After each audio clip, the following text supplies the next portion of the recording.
So I read the next 20 pages of The Outliers by Malcolm Gladwell, and the pace is really picking up now. And the author is talking about some of the topics that he's covering is what I've been thinking about for a while now.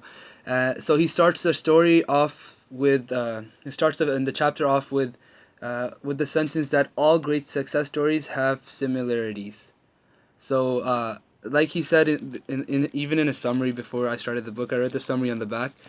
He said that all people that are successful, if you analyze their life and everything they've done, there is a very mysterious and very counterintuitive relationship between in all of those stories, and that's one of the things when I read that, I said immediately that I want to know what that is. And so he's finally getting into that, explaining what that similarity is between all of the stories. And so the first similarity he says is kind of an obvious thing, I would say, but it's important to keep in mind. He begins with saying that all successful individuals spend a lot of time practicing and working on their craft.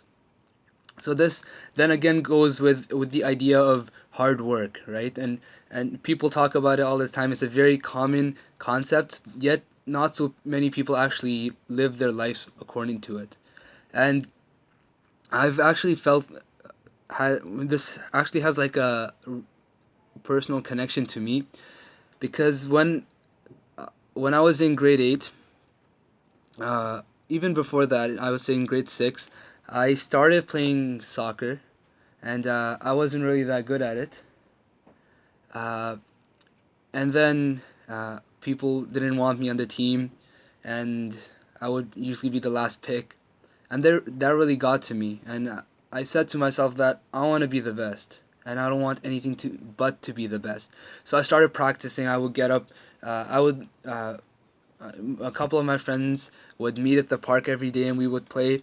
So I made it a goal that I would get to the park earlier, and I would put in at least 20-30 minutes a day just practicing, doing tricks and dribbling and many other things just to make myself better. And I did that for at least no, I did that for a whole season and a little bit of the next season, and I felt myself getting better. And what I think the most important part, and he covers this in these few pages, he says that the it's not just hard work, but it has to be perpetual hard work. It has to be continuous, even if it's a little bit. And this is what I really liked about what he said. He said that even if it's a little bit of work that you put in, just 20 minutes, just 30 minutes, it has to be daily.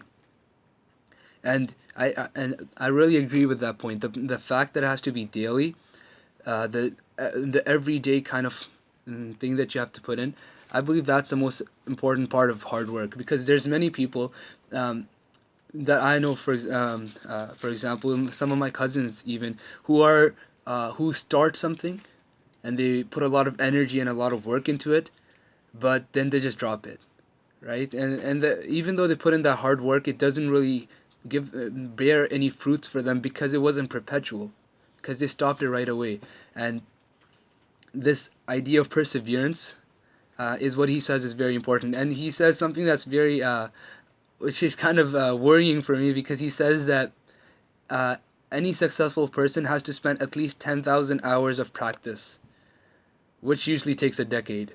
So uh, this made me realize that to be a master of any discipline is going to take a while, and it's going to take a lot of effort. Which goes to show that all good things require work and effort, but I can't let that demotivate me in any way. I think that's actually the counter uh, of what he would want his audience, or he would want his reader to do. This is in fact supposed to be motivation. That if you want something, you have to work for it. And I think that's a very good topic for him, good point for him to start his book off of.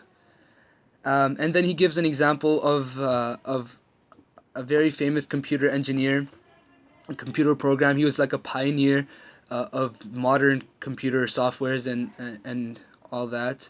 Uh, his name is Bill Roy, And he goes into it, explaining his story and how Bill Roy, when he started off, he wasn't even that good with computers.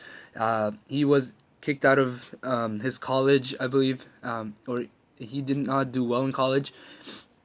But after putting in enough work and enough effort, and he kept trying, and he failed, and he tried, and he failed, and he tried, and he failed, that idea of perseverance coming in again, he ended up becoming who he is. And Gladwell then made that same point again, that practice is necessary. 10,000 hours. He used the number 10,000 hours of practice is necessary. And that was how I felt about my gut feeling about this chapter so far. That the idea that it's very motivational. This passage right here, that the thing about hard work is that when you wake up in the morning and you have that energy that you really want to do something big today, but usually that energy is very it's not perpetual in its nature. It's there in the morning, but by 12 o'clock, 1 o'clock, 2 o'clock, it's draining. It usually drains down to almost nothing by the time you reach to the evening. So the thing about hard work is that you need energy for the whole day to make you go through the whole day. And uh, that and I even using that number, that 10,000 hours, I think is the is the author Malcolm Gladwell trying to fuel that motivation, that idea of perseverance inside his readers. And I really like that aspect of these few pages that I've read so far. And I think for the future chapters, again, I would like him to cover the idea uh, of what of more go more into depth of the similarities between other people, because the case study that he used right now of Bill Joy is actually very helpful, because he gives an abstract idea in the beginning, and then he gives a real life application of how what he just said applies in the real world. And I really think that this is a good way of kind of teaching the audience of what he believes is important.